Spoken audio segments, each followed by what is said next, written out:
Hi there guys, it's me. Okay, so this is a new series I am starting called Play Plots, where I will be doing reviews and such over plots of plays and books and such. It's simply just called Play Plots anyway. So this is Play Plots number 1. This will be over To Kill a Mockingbird. To Kill a Mockingbird is abbreviated TKMB. And this book was made by Harper Lee. And it was, based in the early 1900s. Yeah, 1900s. And it was towards the South U.S., which was, back then not a good time to be black, Whites were on top, blacks were lower class, and such. Anyway, without further ado, so mainly the overall story is about a little girl named Scout and, sort of about her brother Jim, her older brother Jim, and basically their life over a couple of years and how it has changed. Okay, just in case you're wondering about the lights, like my glasses having this like weird light reflection, I just have like a headlight above what I'm going with is a tablet, so that's what that is. Anyways, it's about them and how their life progresses through over a couple of years. And so, basically, small kids, big world, very small-minded kids, sort of.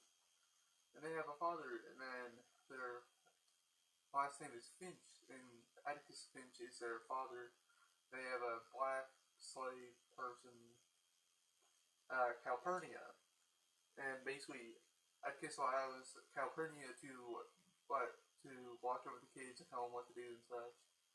So yeah, which was very rare back then because blacks were considered older people, So, anyways, also, okay, so characters.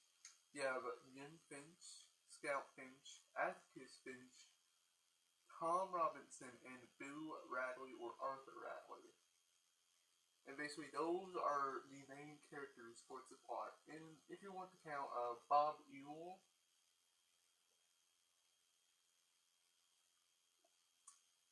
sorry, I'm just really thirsty. Okay, so basically, Atticus is assigned, sort of in the story, he's assigned the case of Tom Robinson, a black male, which, yeah, black male, yeah, you're not really gonna win in a court case. Anyways, so he gets assigned to Tom, and Bob Ewell really wants to kill Tom.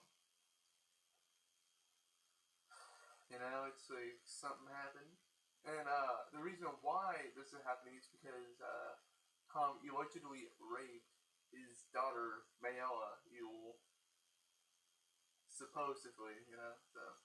Anyway, so, yeah, that supposedly happened. There's a lot of stuff that's happening around it. And, okay, so. Okay, so later in the story, you find out that Tom is not only blind, but he only has one arm.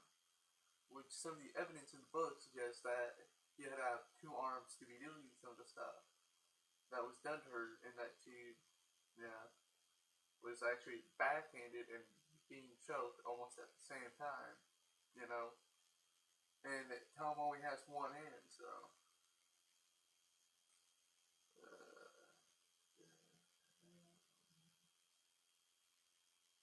Okay, so he's found guilty because, whites dominant, White people support other white people.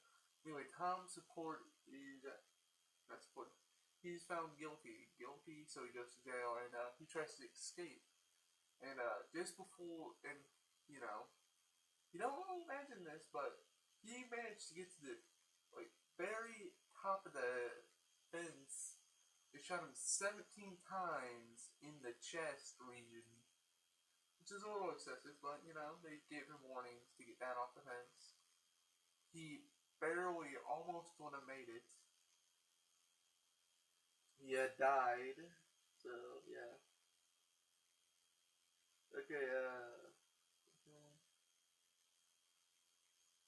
okay, so, further in the story, about the biggest plot kind of point is that Jim and Scout go to Scout's play. She's like in a giant chicken wire costume. Very important. Chicken wire costume. Anyway, she goes to the play. She embarrasses the crap out of herself because she came out at the wrong time. So they wait for everyone to leave, and then they go back to like this back trail through a giant open field. But this is at the middle of the night, and there's only like one tree. And so they start walking down, and stuff starts happening. Jim goes, "Hold on, Scout, I'm hearing something behind us. Stop." And so they stop, and they go, "Oh, Scout, just let's keep going." Here's it again. So keeps hearing it every so often. And then Scout's like, "Oh crap, I forgot my shoes or socks or whatever at the school." And he's like, "Oh, you can get them tomorrow when the school is open." Anyway, crap, where is that thing?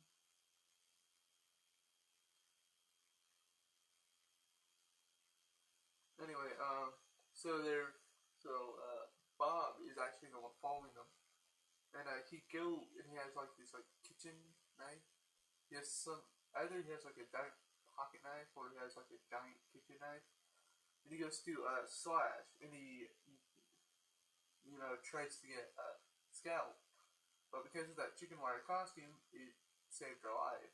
The knife couldn't get through all the way, and so the chicken wire costume that made her look like an idiot in front of everybody, Mary Street, saved her life. Anyway, so then he goes, rustles Jim, breaks Jim's arm, and then a mysterious man, okay, I'm just gonna spoil it, Arthur Radley, comes out, and he is considered the ghost in the neighborhood. He is like supposedly a bad guy. He does a whole bunch of supposed bad things throughout the story that you find out. And here you're seeing him saving two kids from this old drunken man.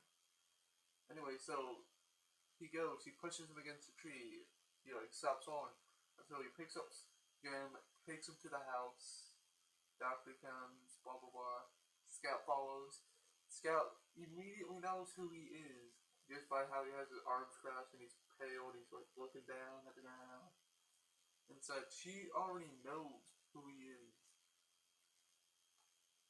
And she says, "Hey boo," which is like something that she always wanted apparently to her. And so later,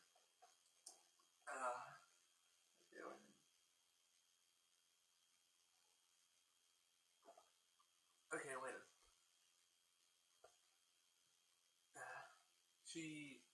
So everyone's out on the porch. Scout's on the porch, Jim's on the porch. Hectate, like the police chief kind of person, is on the porch. Atticus on the porch. Everyone but the doctor's on the porch. And he's like, and you see Hecate with like this pocket knife thing, and he's like, and Atticus asks, "Where did he get that?" And he's like, "Oh, that doesn't matter. I got it off some drunk guy earlier in town."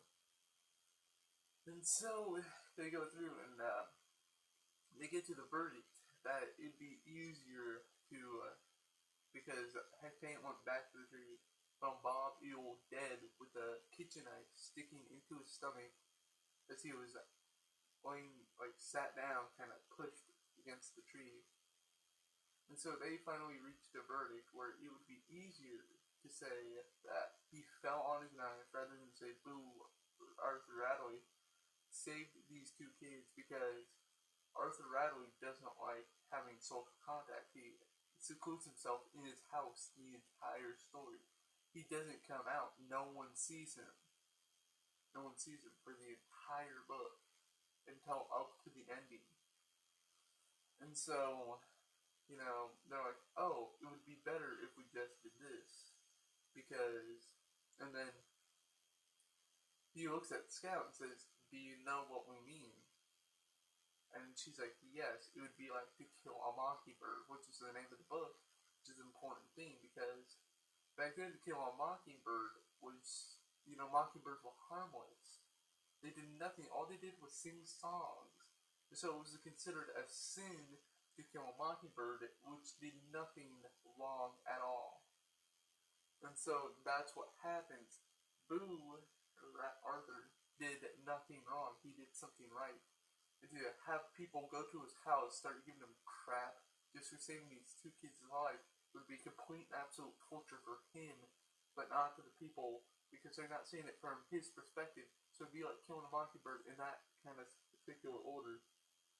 And that's all I have for the notes and such for right there. So that's it. That's the major plot point kind of stuff. Anyway, I will see you guys later.